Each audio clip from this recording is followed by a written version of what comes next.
Aujourd'hui, je vais vous raconter quelques faits insolites dans le sport.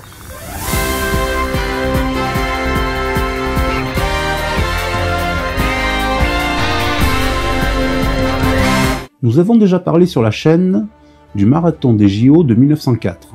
Je vous mets le lien par là. Mais y a-t-il eu d'autres dingueries dans les JO? En 1896, à Athènes, les épreuves de natation se déroulaient sans piscine. Un bateau amenait les participants au large et le premier de retour sur la berge était vainqueur. 1900 à Paris. Au début du XXe siècle, pour les épreuves de tir au pigeon, on utilisait de vrais oiseaux. Lors de ces JO, c'est plus de 300 pigeons qui ont trouvé la mort. Le médaillé d'or, le Belge Léon de Lunden, en a abattu à lui seul plus de 21. En 1912, à Stockholm, Pierre de Coubertin introduit des disciplines artistiques aux JO. Et comme de par hasard, il remportera une médaille d'or. La médaille d'or de littérature. 1924, à Paris. Pendant l'épreuve de pentathlon, l'Américain Robert Legendre pulvérise le record de saut en longueur. Le problème, c'est que son saut comptait pour le pentathlon et pas pour le saut en longueur. Son saut n'est donc pas homologué. Le médaillé d'or de l'épreuve de saut en longueur fera beaucoup moins bien que lui. 1956, Melbourne. En 1956, il était interdit d'importer des chevaux en Australie. Donc toutes les épreuves d'équitation des JO de 56 se sont déroulées à Stockholm, en Suède. 1972, Munich. Le nageur américain Mark Spitz portait la moustache. Il devait se raser avant les épreuves. Pour la vanne, il explique à ses collègues soviétiques que s'il garde la moustache, c'est pour que l'eau évite sa bouche, ce qui le rend plus aérodynamique. Du coup, il garda la moustache pour les épreuves. Cette année-là, il remportera 7 médailles d'or. Il racontera que la fois d'après, tous les nageurs russes portaient la moustache. Maintenant, parlons un peu de boxe. Le 6 avril 1893, le titre de champion des poids légers aux États-Unis est remis en jeu.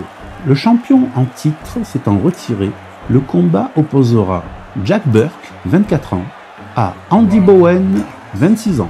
Les deux étaient plus que motivés pour remporter le titre et la prime de 2500 $. Ils étaient tellement motivés que les coups s'enchaînent sans que l'un ou l'autre ne domine.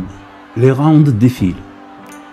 Au 111e round, oui, 111 rounds. Au 111e round, donc je disais, les deux boxeurs sont épuisés, ils n'arrivent plus à rien. À tel point que l'arbitre déclare le match no contest. Un no contest, c'est quand il n'y a ni vainqueur ni vaincu. Un combat pour rien, quoi. Même s'ils sont restés 7 heures et 19 minutes sur le ring.